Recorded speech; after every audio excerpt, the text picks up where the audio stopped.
Good evening, all of you. A warm welcome from the RSSDI social media team. And today's episode is yet another special one from Diabetes Bytes. The origin of diabetes remains such an enigma, and one it's a topic that is certainly pursued by people who are passionate about unraveling these mysteries and have dedicated efforts or a lifetime over this. The concept of the thin fat Indian, the importance of maternal nutrition, the paradox of the Indian setting, with malnutrition on one side and the highest prevalence of diabetes on the other, they all remain very challenging and critical questions in our minds, but we don't know the details of. So let me not get between you and the elite panel that we have today. And for that, let me welcome our guests today and Dr. Sanjay Agarwal, the National RSSDI Secretary, to hand over to the panelists. Dr. Agarwal. Thank you very much, Purvi. And I would like to welcome our panelists today, Dr. C.S. Yajnik, as well as Dr. Sunil Gupta. I think both are stalwarts in the field of diabetes and actually need very little introduction. But it would be unfair on my part not to mention a few words. So, Dr. Yajnik, I'm sure all of us have heard him at different times in our lifetime. And he always, with every oration, with every lecture that he gives, has something new to offer. Today, we put him in the hot seat along with Sunil, who's going to ask him a lot of pointed questions on the inheritance and origin of type 2 diabetes. What are the facts and myths? And we're going to have a very interesting discussion ahead. We all know Dr. Yajnik has dedicated a complete lifetime of his work in this area and has immense number of publications. Similarly, Sunil also has done a lot of work in the area of gestational diabetes and pregnancy. So the two really complement each other. And it's going to be a very interesting conversation. And I'm sure we'll have a lot of questions to ask them once they're completed. So over to you, Sunil. And I'm going to hand this platform to you to take this conversation forward. So, yeah, thank you very much, Sanjay. Thank you, Purvi. Thank you, RSSDI. Thank you, Bansi Sabu. It's an honor to be a part of this panel, being with Dr. Yajnik, who's our mentor. Most of us have learned diabetology under his supervision across the country. And we, as rightly being pointed by Sanjay, that we still learn a lot from every deliberation he has in our academic meetings. So now, Dr. Yajnik, we welcome you for this public program, and I'm going to be mixed in Hindi as well as English, because there are some requests that we have to have English as well as Hindi to be there because हमारे बहुत सारे audience ऐसे भी हैं जो हिंदी में सुन रहे हैं, and whenever there is an opportunity, we will try to translate it into English for those who are unable to understand. But हम लोग कोशिश करेंगे कि we should reach to common people as much as we can from this discussion. So, Professor Yajnik, I feel आपका बहुत ज़्यादा काम रहा हुआ है. You have done almost 40 years of your life. You have dedicated in the research of in the field of diabetology, especially pregnancy and the rural India.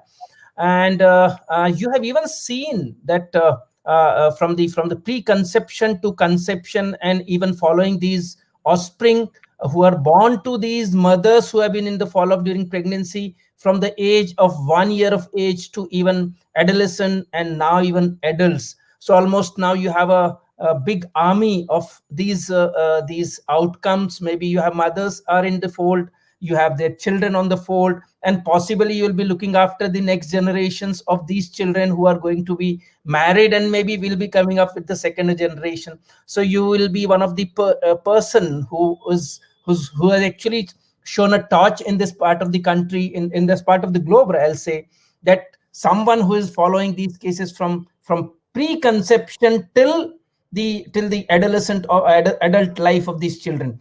So and maybe in future we'll have a follow-up. So on those perspective, I feel every one of us know that type 2 diabetes, because our focus is on type 2 diabetes today.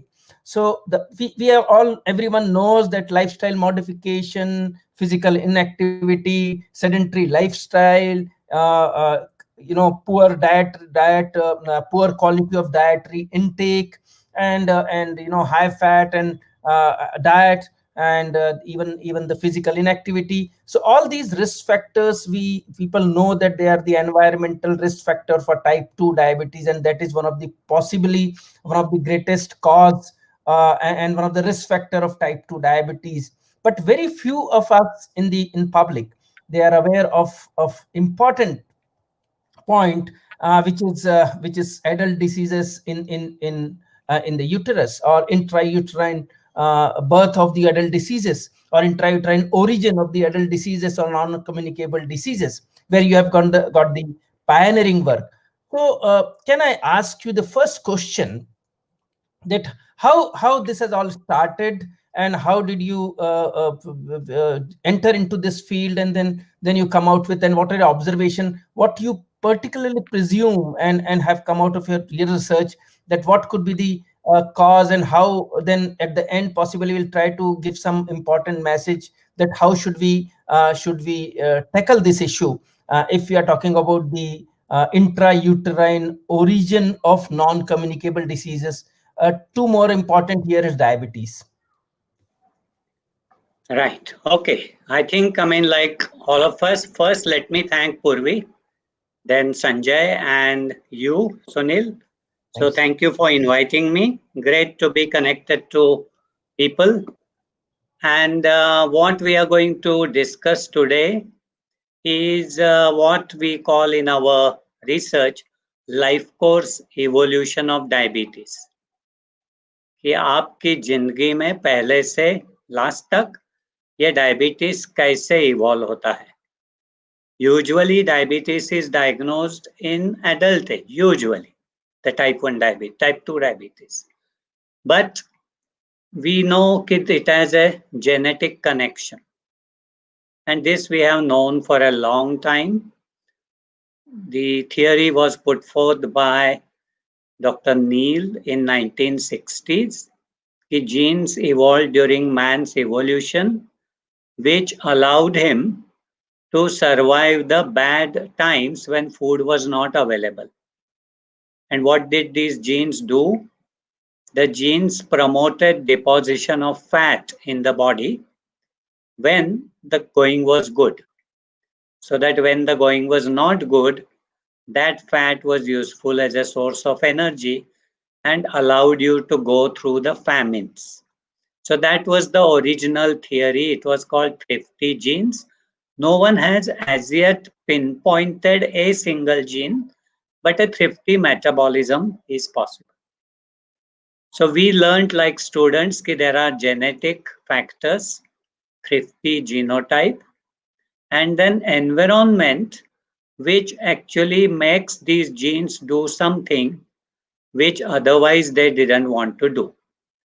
So these genes wanted to deposit fat to be used when food was not available.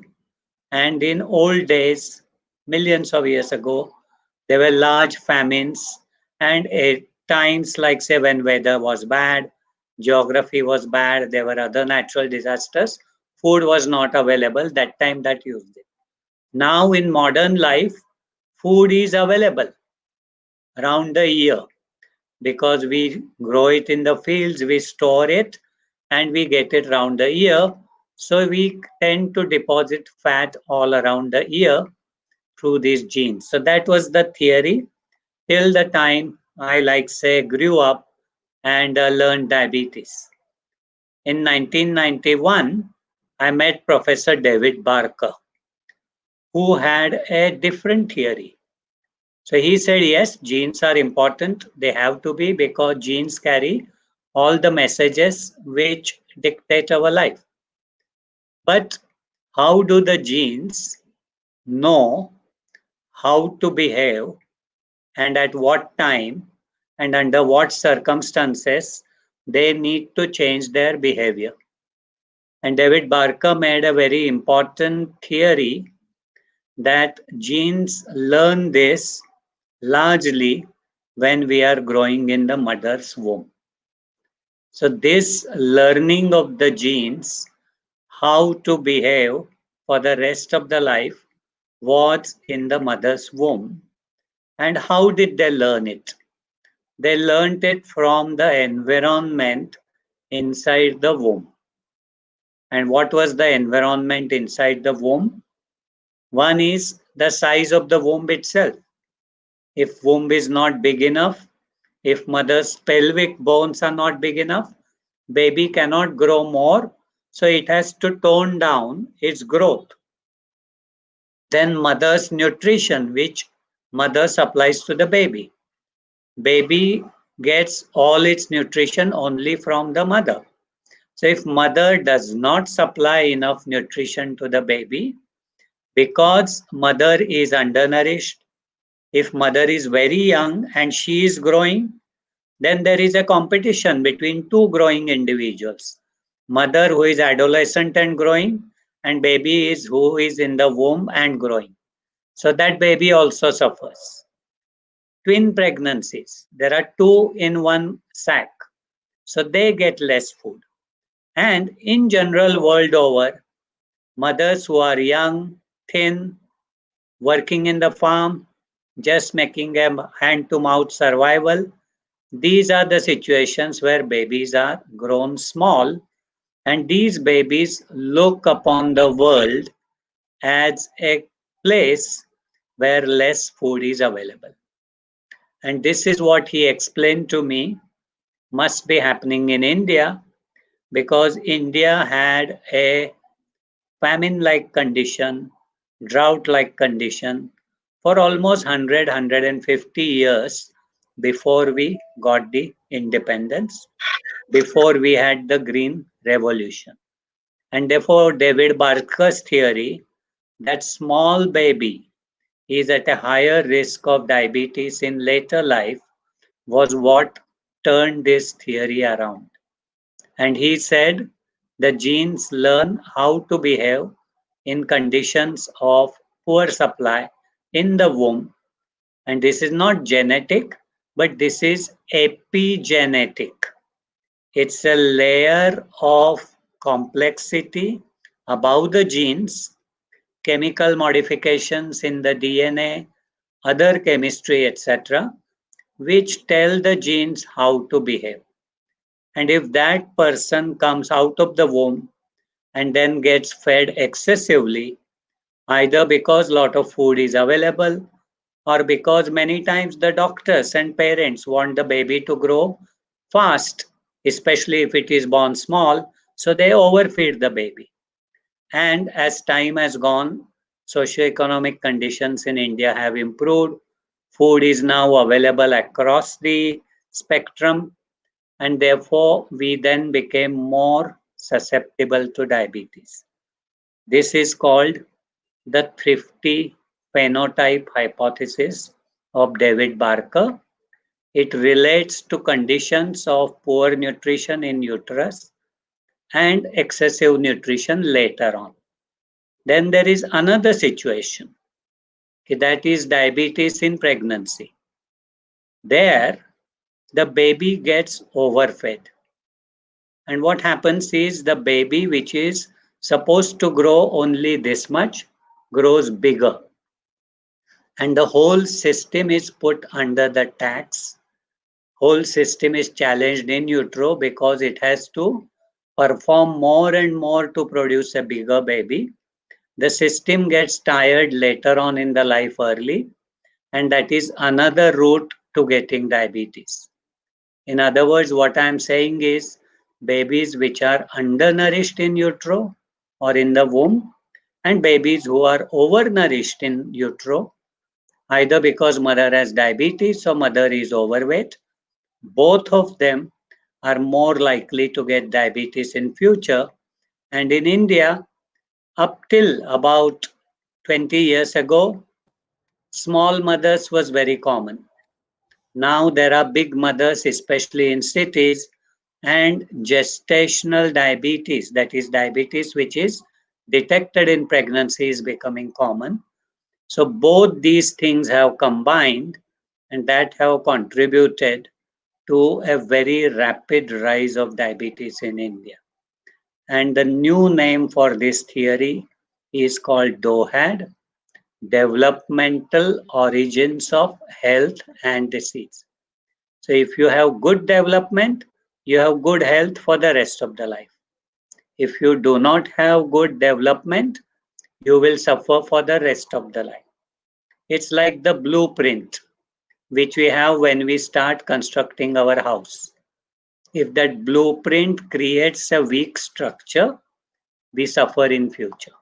So that's the whole theory, and it has evolved over last 20 to 30 years, and it links past undernutrition and overnutrition in mother's womb with diabetes in the population. So, so Dr. Yajnik, I feel this about the weight of the baby, the standard criteria, they say that baby born with less than 2.5 kg of weight, or those baby born of more than 3.5 kg of weight in India.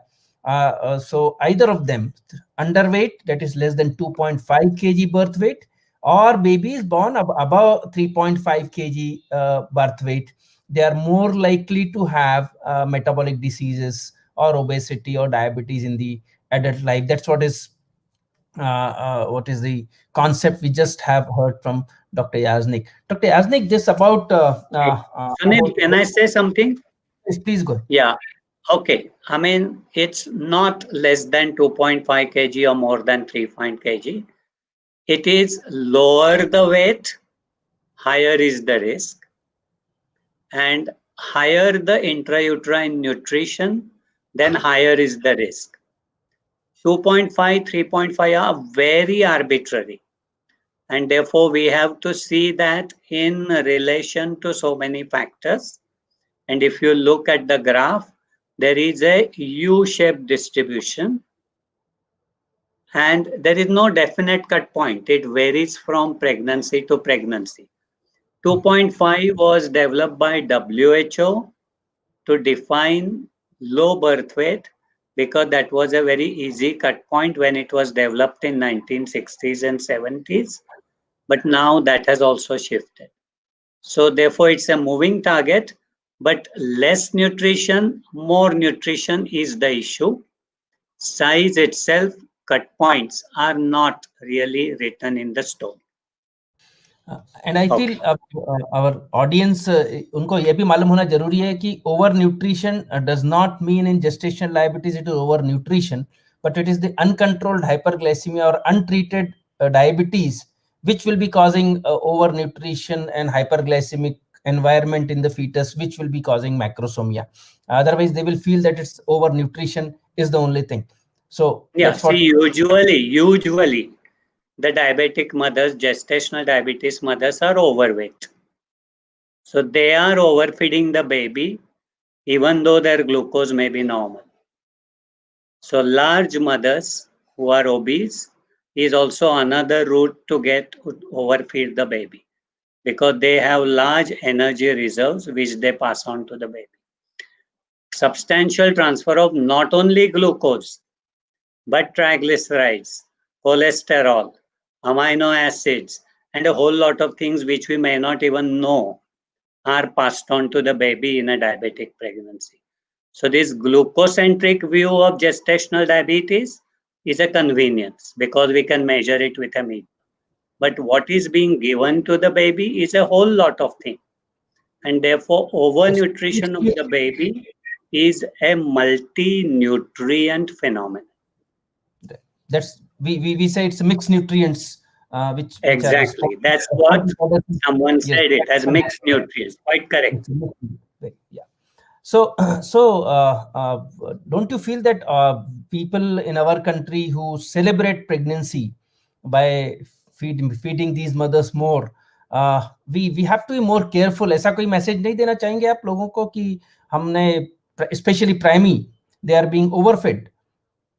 So, what kind of precaution they should be taking in pregnancy? They presume that they have to take food for 2, and they start doing it from the first trimester itself.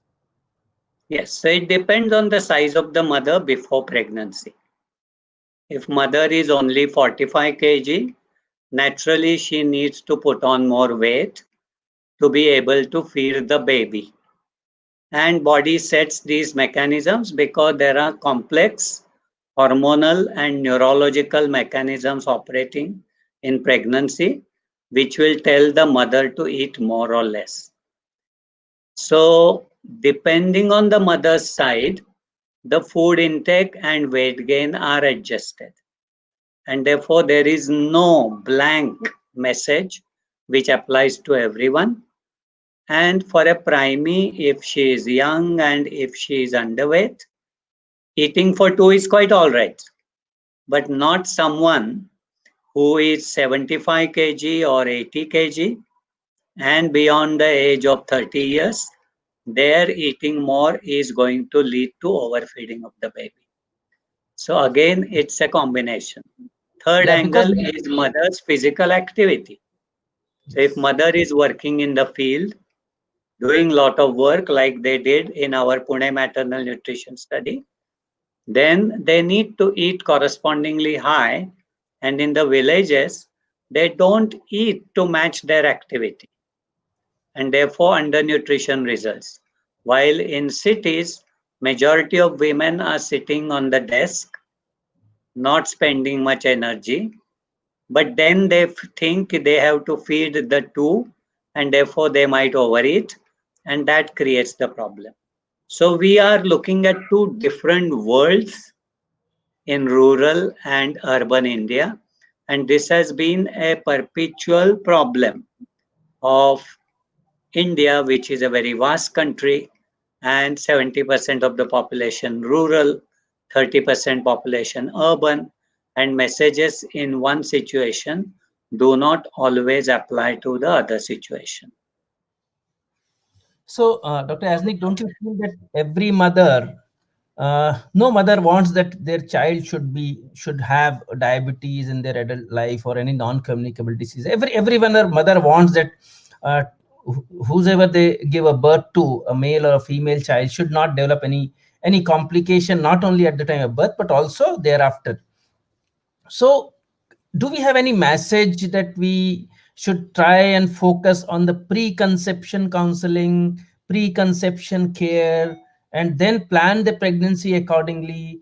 That time only we should be targeting on the nutrition aspect of pregnancy before conception. So at the time of conception, if we take care of everything, possibly we'll be able to deliver a healthy child, and of course the healthy environment thereafter.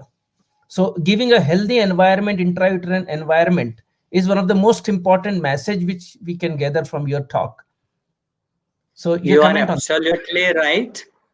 Preconception is the most important window to influence the health of the baby. And this is because both the father and the mother are carrying their sperms and ova from their early life. They are carrying the messages which are going to go to the baby. And if the situation is improved before the ovum and the sperm meet, then both come in very healthy situation. So a healthy ovum, healthy sperm is beginning of a healthy pregnancy and a healthy next generation. And there is another thing about which we say something called epigenetics, which is a complex chemical change which occurs in the DNA. And very surprisingly, now we have learned it occurs between 48 to 72 hours after conception. This is before the mother even knows she is pregnant. And you can improve the situation in that condition only if you have been careful from before becoming pregnant. How long before becoming pregnant? At least a few months and as long as possible. And this is, I think, a very important message for young people who are listening. If you improve your health from much before you start thinking of raising the family, you will be doing great service to your children. And what does that great service mean? A, food, so nutrition. Two, appropriate physical activity. Three, reduction of stress. Fourth is removing all the pollutants. And these might include smoking, these might include excess alcohol, these might include exposure to toxic fumes, etc. A whole lot of things in the environment are known to reach the baby and affect it by affecting the ova and the sperm. And this, I think, is a very important message for all the young people, whether they are diabetic or non-diabetic, to improve their environment so that their ova and sperm become healthy and produce a healthy child. So I think you hit the nail, Sunil. Preconceptional improvement in the health is very important. And you are a pregnancy diabetes expert. And for those women who know they have diabetes from before pregnancy, we say you don't think about becoming pregnant till your HbA1c is below 6.5 or 6 or whatever, which means we want to improve their metabolism. Let the ova get good metabolic environment before they think of becoming pregnant. And since this theory was proposed in diabetes in 1970s, we have seen a huge improvement in improving the diabetes in in women who are planning pregnancy. That has reduced congenital anomaly rates. So babies do not develop abnormally if control is good. That has improved the growth of the baby. It has improved development of the baby. It has improved the size of the baby. All this has contributed to a better health for children of diabetic mothers. Can I So, ask a question, sir? yeah, yes. I mean, it's been a very interesting conversation between you. What I want to ask you is that, as you rightly pointed out, the epigenetic starts very early in the just at the immediately post conception, and you need to have the correct metabolic environment before conception, before actually that during the planning of the pregnancy. What I want to ask you, which a lot of viewers would like to know, is how much time you should allow a normal environment before you can actually think of starting a pregnancy. So let's say you have an obese woman with multiple risk factors and you're asking them to do the intervention. And if the person takes up that intervention, how much time does it require to translate into better outcomes? It will depend on the problem you are trying to tackle. So if someone is very obese, then first step is to say you must improve your fitness. So even though you are fat, you must become fit. That improves your metabolic system. That's the first step. Second is to reduce the body fat, because that fat sends a lot of messages to the baby. Now that takes long time. If I see a overweight obese woman who is considerably obese, like say about 30, or for Indians about 27, I would say take good 6 months to 1 year before you even start thinking about pregnancy. And the only cases in young people where I have advised bariatric surgery is for these overweight, obese women who wanted to become pregnant. And I remember at least 5 to 6 cases who had a limited bariatric surgery, like say gastric stapling or partial gastrectomy or that kind of thing. And that has improved their fertility, that has improved the outcome for the babies. There are other aspects of nutrition. If a mother is undernourished, then again it takes many months to improve her nutrition properly. Thirdly, micronutrient nutrition, of which two vitamins which are very important are vitamin B12 and folate. And now we know that if we give adequate doses of vitamin B12 and folate to overcome the deficiencies, the risk of the baby getting neural tube defects, that's developmental defects of brain and spinal cord, is drastically reduced. If we improve mother's iron status, then the blood supply to the reproductive organs and therefore to the baby improve. So when we say time, I would say minimum 6 months to 1 year. And if we start in adolescence, that means when that child is growing, becoming sexually mature, that would be very good. You will be happy to learn that the world's first micronutrient improvement trial in adolescents has been completed in my department just 4 months ago. So we started when these children were 15, 16-year old. And out of these 700, 200 have now become pregnant and delivered the next child. So that we have third generation in our cohort, like Sunil was one. And therefore, we have now shown very convincingly that preconceptional supplementation with micronutrients, if they are deficient, improving their fitness, improving their other nutrition, reducing stress, more easily said than done. If these are done, the health of the next generation will improve. First evidence we have seen is when we studied these babies 2 years after they were born for their brain function, what we call neurocognitive testing. And what did we find? The mothers who had received micronutrients, their babies are performing better as early as 2 years of age. So there is a tremendous potential for improving what we call human capital in the long run. So very relevant question. We can start in adolescence, but if not possible, at least a year before pregnancy. Take this seriously. Take this seriously because nowadays people really don't want to produce more than two babies. And therefore, don't miss this opportunity of investing in the health of the next generation.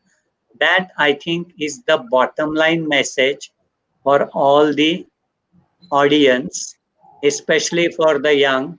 Okay, this is your investment in your future through your child, and that will improve the health of the child, future of the child.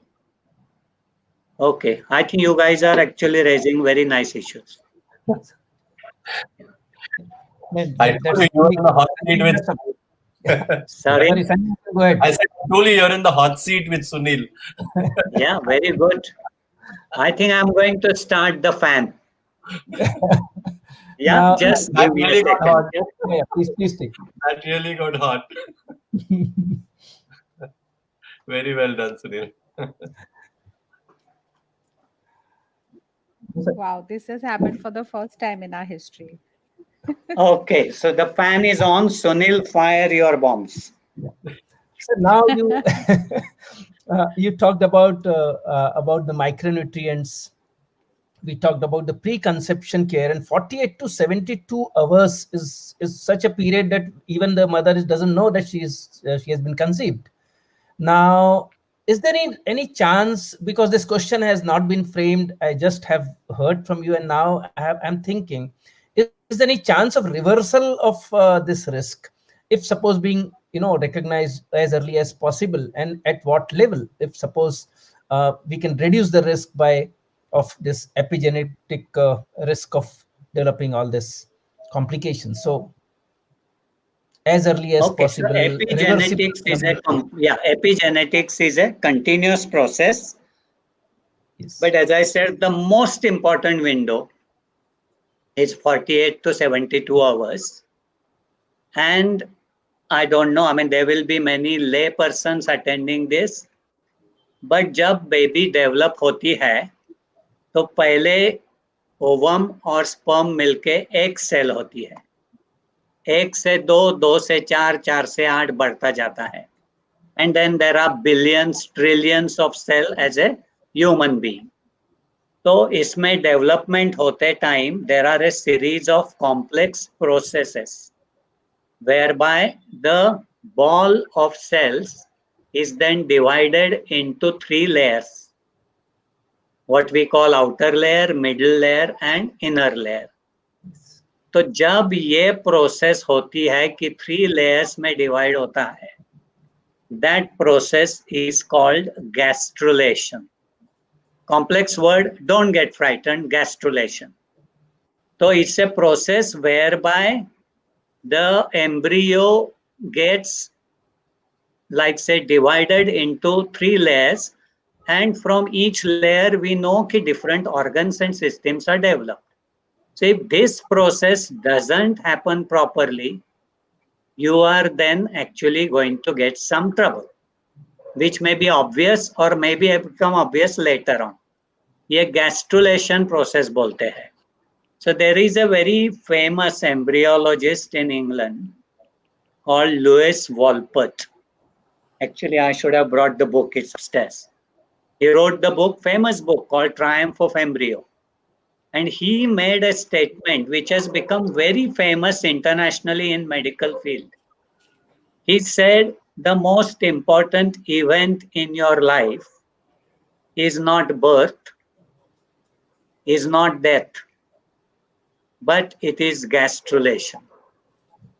So Lewis Wolpert put the whole thing about epigenetics and developmental programming into one sentence. The most important event in your life is not birth, not death, it's gastrulation. And this is something which I think we can tell people that gastrulation, let's say for argument's sake, will happen around 72 hours after conception. So that is why you want to protect all the processes which contribute to gastrulation. And therefore, it's very important that you prepare from before, because majority of pregnancies in India are not planned. So for unplanned pregnancies, you have to be permanently ready. For planned pregnancies, like Sanjay asked, we'll say 6 months, 1 year, 1.5 years. But for unplanned pregnancies, you have to be ever vigilant, which means you have to be always ready. And that is, I think, a very simple and basic message. Health of the adolescents, health of the young is the wealth of the nation. When Professor Seshia and I went in 2008 to United Nations for a consultation on pregnancy and next generation, we put out this sentence, ki health of women is the wealth of the nation. So I think this is a very important message. Applies to undernutrition, applies to overnutrition, applies to diabetes, applies to iron deficiency anemia, applies to B12 deficiency, whatever. So protect the health of the young, especially the women. Yeah, I feel there is a wonderful data which also says that 90% of pregnancies are unplanned pregnancies, or they are accidental pregnancies. And people with diabetes are also not untouched with this figure. So everyone, no one plans pregnancy. Sab galti se ho gaya. This is a very common sentence in our OPDs the galti se ho gaya, galti se pregnancy reh gayi. Because now they don't want to do anything with it, so ultimately they continue and then come out with so I feel this very important sentence, health of women is wealth of the nation.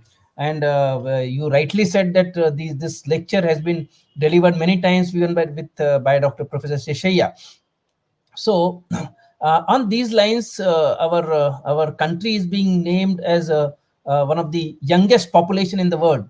That we still have one of the youngest for youth, highest number of youth in our population. So don't you foresee that if you don't focus on the primary care, we will be having many highest number of youth in the world, but then many of them will be sick. So we have to be very careful being called as sick young population, highest in the world. Yes, this is true. Like say recently, a big report has been published. Again, it's upstairs. My library is upstairs. Such a big report about health of the adolescents, health of the young. And it's really needs to be studied carefully. So we have either underweight or overweight young.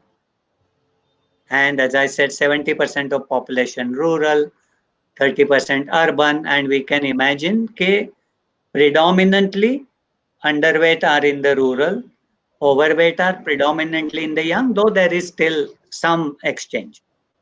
Second is micronutrient deficiencies, of which the topmost is iron. Iron deficiency is the plague of India. So it's affecting large number of population. Vitamin D deficiency, vitamin B12 deficiency, then vitamin folate deficiency in certain populations, and number of other deficiencies, so-called micronutrients. So we need to correct them, for which we need to improve intake of good quality natural foods. Taking a capsule is not an answer.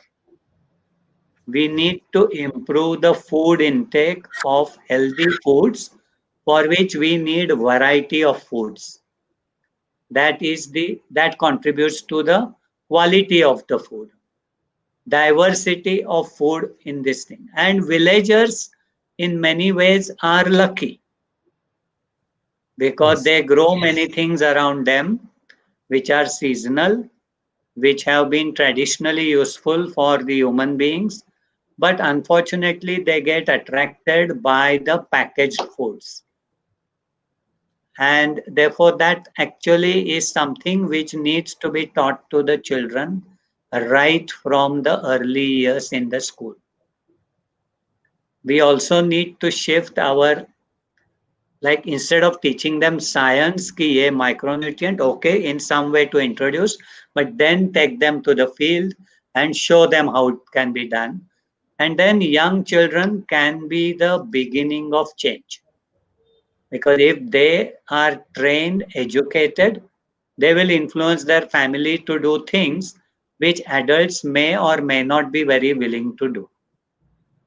So starting with the nutrition of the baby in the womb, nutrition of the young children, nutrition of the adolescents, and nutrition of the young, it's a whole scheme. And Indian government has massive programs to actually do this. So execution of these programs has now to be supported from the viewpoint not only of the individual in whom you are investing, but because that is going to be the beginning of the next generation. So all the Indian government programs are to be strongly supported from viewpoint of developmental origins of health and disease, which applies not only to diabetes but also to blood pressure, heart disease, mental disorders, whole lot of things, so that we tackle the disorders before they even occur. और इसको क्या बोलते हैं? Primordial prevention. Yes. Usually we say primary prevention, secondary prevention, tertiary. Primordial happens even before that, and usually it is intergenerational. So एक generation में invest करो और अगली जनरेशन में इफेक्ट देखो, और ये जनरेशन को भी तो फायदा होने ही वाला है, because that is where you are acting. और एक सिचुएशन है which is very interesting situation, and I don't know whether you know about it. Do you know, Sunil, when the ova in a growing female fetus develop? So if a woman is pregnant with a female child, वो female child का ovary में ओवा कब develop होता है? I feel before Yes. 12 weeks, 10. So this, all the 1 million ova in the ovary are ready by 20 weeks of gestation. 20 weeks. So 20 weeks में सब तैयार होता है. यानी कि if a mother is pregnant with a female child, by 20 weeks of generation, the third generation is already there. So you improve the health of the pregnant mother, it will help improve the health of a child, that is her daughter. And वो daughter के ओवा में उसके future boys and girls है, उनका भी prospect सुधर जाता है. So it's 3 in 1 situation, not 2 in 1. So it's 3 in 1.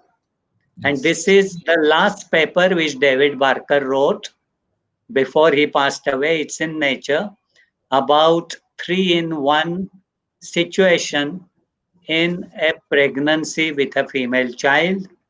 तो आप ये सोच सकते हैं डायबिटीज प्रेगनेंसी में भी. All that nonsense idea of GTT at 28 weeks, forget it. Start preconceptionally, and then you might be able to influence 3 generations. Yes. I feel very valid point that three in one concept. True that we heard somewhere from you in some of the lecture, but we have not gone into detail of it. But it's a wonderful. You just have given a passing comment on twin pregnancy, and you said that underweight, naturally being twin pregnancy, both of them are going to be underweight. So do we have some data on these lines that those babies born during twin pregnancy have more risk of having all these metabolic diseases or their outcomes? Before you answer on the twin pregnancy, can I ask you an extension to the last comment that you made? That you have the 3-1, and by 20 weeks you've got all your cells in place that are supposed to be looking after whatever future. Or accidental pregnancies where they don't realize, established diabetic patients who are hyperglycemic. The common question that we get asked is that if I've had very high sugars and I didn't know about it and I got pregnant, what are the chances that I'm going to have abnormal babies, and what should be the future? Should we continue or not continue, given this given this fact that you've just presented? So I mean, it's difficult to now say how many times, because it depends on so many things. One is diabetes control, then micronutrient nutrition, especially B12 and folate, because they are the ones which are responsible for neural tube defects, which as it is are more common in diabetic pregnancies. Midline defects, cardiac defects. So chances can increase anything from 5 to 15, 20 times. So normally India is one of the capitals also of neural tube defects, though they are rapidly decreasing. World over, the incidence is something like around 1 or so in 100,000 pregnancies. In 1,000 pregnancies. In India, it's been between 3 to 8. And it has reduced. And I mean, I don't want to get into details of it, but in addition to folate, B12 deficiency is also related. You will be surprised that one of the largest study of neural tube defects in the world was done by Diabetes Unit KEM Hospital. 4 centers in India, and we showed that folate is important, but perhaps in the populations which we studied, B12 is more important and the risk increase considerably. So anything from 5 to 15 times increase in risk of developmental defects if diabetes is not well controlled, and if it is coupled with B12 and folate deficiency, it will increase even further. And that is why many times when they ask you, then you find it difficult to answer. And what we then do is, given the legal limits of termination of pregnancy gestational age, we say do a quick sonography to find out if there are any abnormalities and then decide within that window before 20 weeks. Otherwise, I have not hesitated if mother is herself doubtful to advise termination, because then otherwise the trauma of an abnormal pregnancy is very bad. So complex question to be customized to individual pregnancy by looking at risk factors for congenital disorders other than diabetes, and sort of then taking the patient as a partner in the decision. You make the decision. Please get back to twin pregnancy. Let ask So you twin, a question yeah, in between. yes, it's slightly complex question. People will give various figures 5 times more times. It's all done in separate populations. The situation in India needs to be evaluated. What is good nowadays is sonography actually detects substantial number of them early, and therefore it is possible to take action, which previously was not possible. Can you So do amniotic sonography examination, sir, and do something about that to look at the genes genetic? depends on what, yeah, depends on what you are looking for. So there will be abnormalities in the amniotic fluid for various things, and it's possible, but it's not very routinely done other than suspected chromosomal abnormalities. So yes, aneuploidy and other ones, yes. Down syndrome, yes, but not for, like say, other common disorders like cardiac defects or other things. So I'm not an expert on this, but the message is that preconceptional is the best time to prevent it. If you haven't been able to do it, weigh the risk by taking into consideration multiple factors and have a very good connection with a radiologist, sonologist. That would be my advice. Then coming back to twins, the twins are like say two people occupying same room. They are sharing the same nutrition and therefore they are small. I mean, average twin birth weight would be between like say 1.5 to 2 kg. And I must tell you that I was lucky while I was doing my visiting professorship in Denmark to meet an endocrinologist who had done a twin study in an African country, Guinea-Bissau. That country has one of the highest twinning rates in the world. So I actually was privy to study the data which he had collected.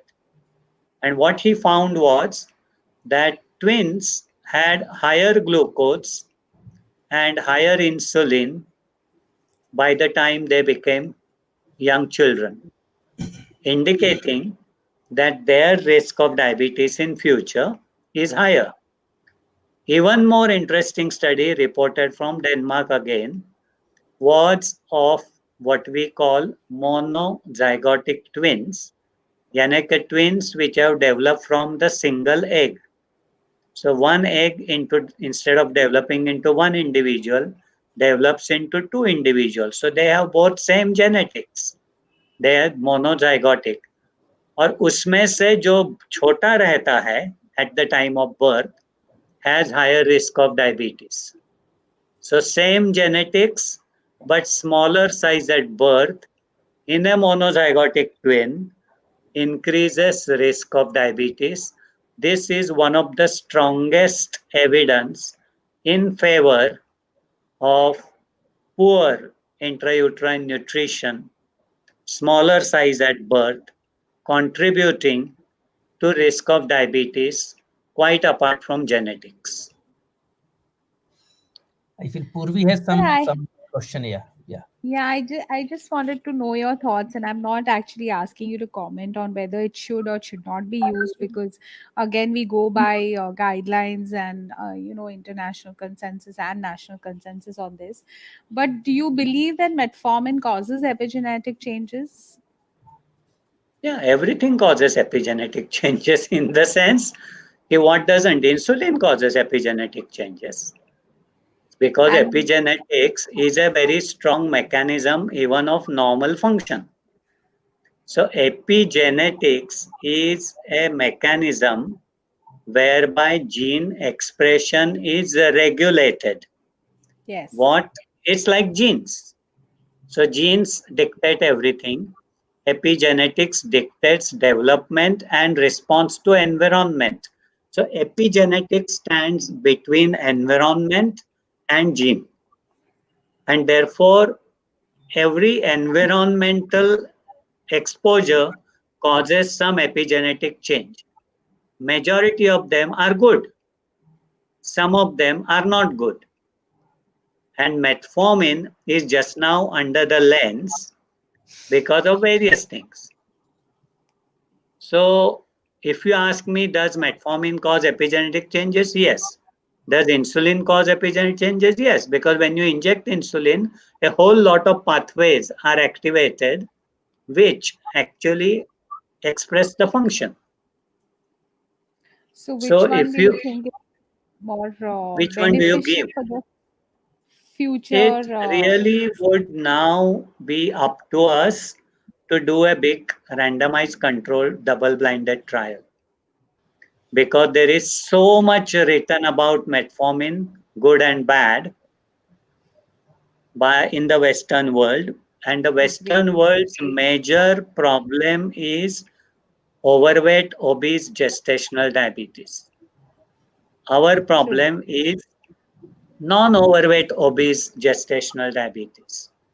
And therefore, whether metformin control of glucose has a beneficial effect or has some detrimental effect is entirely up to us to investigate. And I would say that RSSDI should take this up. We can start, and Sanjay is very active on developing new EHR and this thing.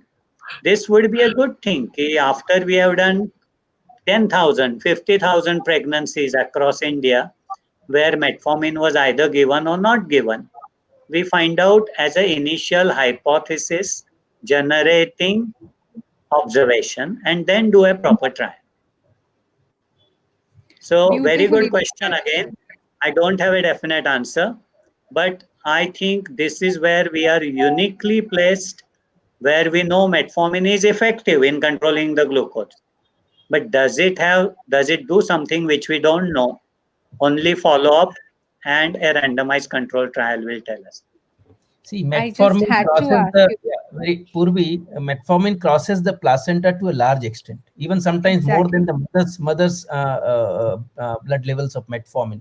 And that is why Absolutely. this is a very valid comment and valid point that we should have our own Indian data rather than just getting a data from the Western world, because our population is going to possibly behave differently than others, and that is why we Yes. need to have more and more such research on in this direction.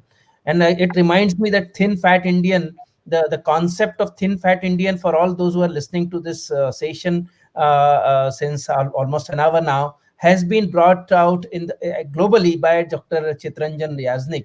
I give a big hand to you. And we still now say that we have a population which is, हम लोग इतने मोटे नहीं हैं as compared to European world or even in US and Western world. But still हम में diabetes highest है, हम में कॉर्नरी आर्टरी डिसीज ज्यादा है, हम में हाइपरटेंशन ज्यादा है, हम में कैंसर ज्यादा हो रहे हैं. तो ये जो concept of thin fat Indian has been brought by Professor Yajnik, and those who are from medical profession, they know about this YY paradox, where they have seen the visceral fat which is more in in even if they are thin with low BMI, and with the same BMI, parallel BMI, the European Yutkin has less fat, visceral fat. I feel, Dr. Yajnik, can you just highlight on this before we wind up the session? Yeah, Okay, on the so thin thin fat fat story that has been picked out. Yes. actually will bring us back to the twins again because that's my latest research. Sir. So when I was a medical student, I could see in the Sassoon hospital that the patients attending the diabetes clinic in Sassoon, where Sanjay has also worked, were not at all like the Harrison's textbook or the Cecil Loeb. They were much thinner, and we were writing all the essays in our examination. The obesity related adult onset diabetes. That's what type 2 diabetes was called that time. So I said this is not correct. When I went to England, I realized कि Sassoon patient और Oxford का patient जमीन आसमान का फर्क है. Indian patients that time had an average BMI 24, Oxford में 29, 5 units difference. और ज्यादा पेशेंट कहाँ थे? ससून के क्लिनिक में, not in Oxford. So that is how the idea developed. And the great situation came when I started working on pregnancy, because when we compared Indian babies with English babies, we realized that Indian babies, which were 800 grams lighter, had more fat than the English baby. So then it became thin fat Indian baby. और thin fat Indian baby at birth यानी क्या कि thin fat Indian baby in utero, यानी कि pregnancy में वैसा होता है. And this is not genetic entirely, maybe little bit of it is genetic. और फिर ये became a story for India, thin fat Indian. So when this Morton from Denmark approached me about twins, I said, Morton, thank you for giving me this data. I'm going to find out if twins are thin fat compared to singletons. No surprise, no surprise. Twins are thinner and fatter compared to singletons. They have higher glucose, they have higher insulin, they have higher risk of diabetes. So thin fat is a manifestation of fetal undernutrition, whether in Indians or Guinea-Bissau Africans. And if Americans care to study this, they will find the same thing. Only thing is, in our population, it's very obvious because we are very thin. And that's why I could pick it out quickly. Others didn't suspect it. If they carefully look at it, they will find it.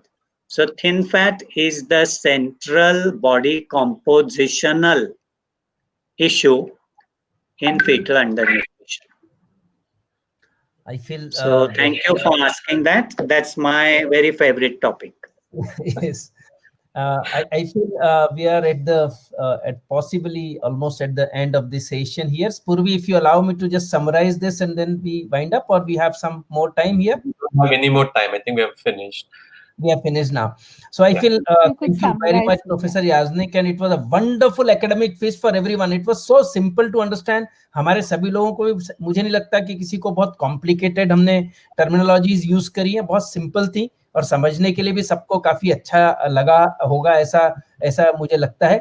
And it was, I feel you have actually started your journey of discussion from the early stage before marriage, the adolescent age of a woman, and then you think of a preconception counseling, preconception care, preconception good quality nutrition, so that we can give a good nutrition and micronutrient to the baby, so that we give a good health to the baby, and this baby then can be called as a healthy baby. So the legacy starts from there itself.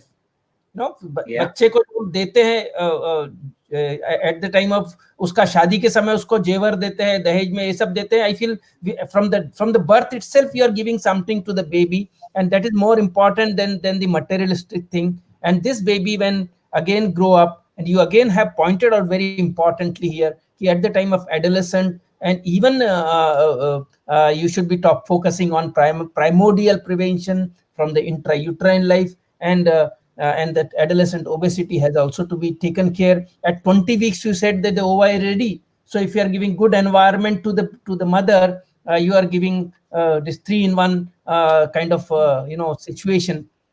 So you are taking up three generations to be taken care.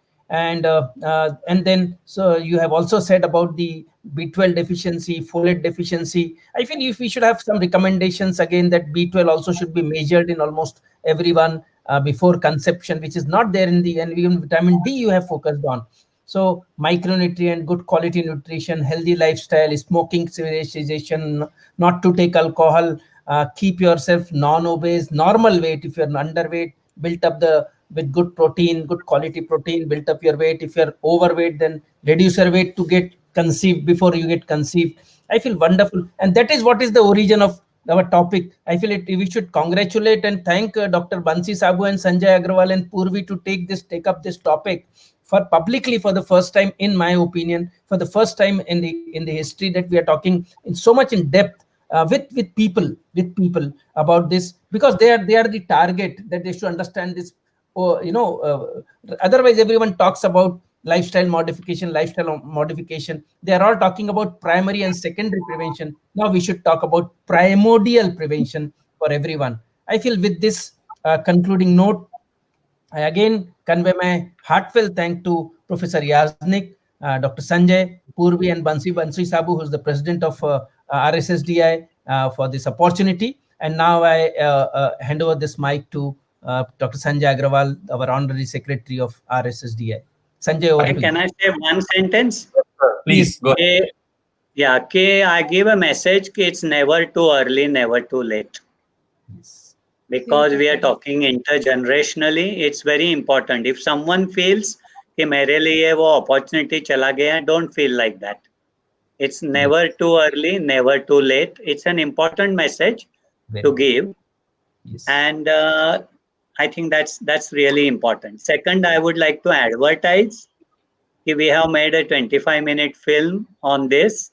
It's called Sakre Peksha God. And I would invite RSSDI to share it on their site and Surely, sir. spread it everywhere. Because it's beautifully done by Sumitra Bhave and Mohan Agashe on the research topic which we talked about today, improving mother's health before and during pregnancy. We will certainly do that, sir. And I would like to thank you as well as Dr. Sunil for this wonderful, enlightening discussion we've had today. A little different, but I think it was very important to see that how we can improve our outcomes of babies, reduce the incidence of diabetes, and so much learning that we had from this entire conversation. So I would like to thank both of you for this discussion, and I think we've had tremendous number of questions which we could not address because of paucity of time, but I'm sure we'll find another opportunity to be with you again in future. Thank you once again. The RSSDI salutes you, sir, for all the phenomenal amount of work that you've done in the area of diabetes. And I think you really need a big round of applause from us, which are visible. But I'm sure everybody from the audience must be also applauding you for the amount of work that you've done in this area. Thank you very much for being with us this evening. Thank you. Lovely. Thank you for having me. Look forward to a second round.